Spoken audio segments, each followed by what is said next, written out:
Ada kedai baru asam pedas Mak Ita. Assalamualaikum. Salam bang, selamat datang Asam Mak Ita. Kedai baru Kedai baru bang. Oh, macam-macam asam pedas kat sini ya. Ya bang, asam pedas bang. Okey bang, saya nak tel-tel satu. Tete bang, set tete RM17 siap nasi Okey. bang. Pari satu.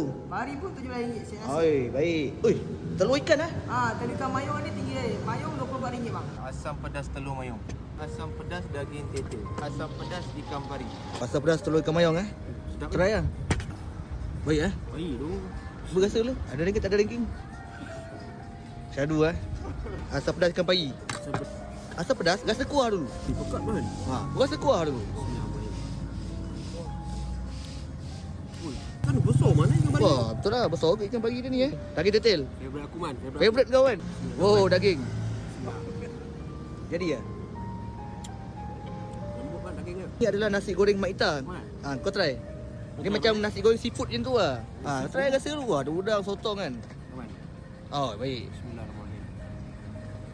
Rasa mi goreng. Ni goreng Mi goreng pun portion dia banyak juga petang-petang kena mi goreng pun baik juga dekat ni Taman Pekalan Impian dekat Air Molek kan. Sate Atisha. Bang, sate yang ni Ya, sate ni. Fikir macam mana bang? Ayam RM1.5, daging RM1.5 pun. Macam-macam ada bang. Ambil saja RM2. Oh, pakai arang Perkarang 100%.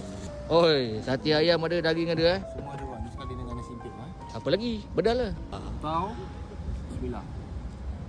Benda pertama aku nak tanya kau dia punya kuah dia macam mana? Oi, Makan.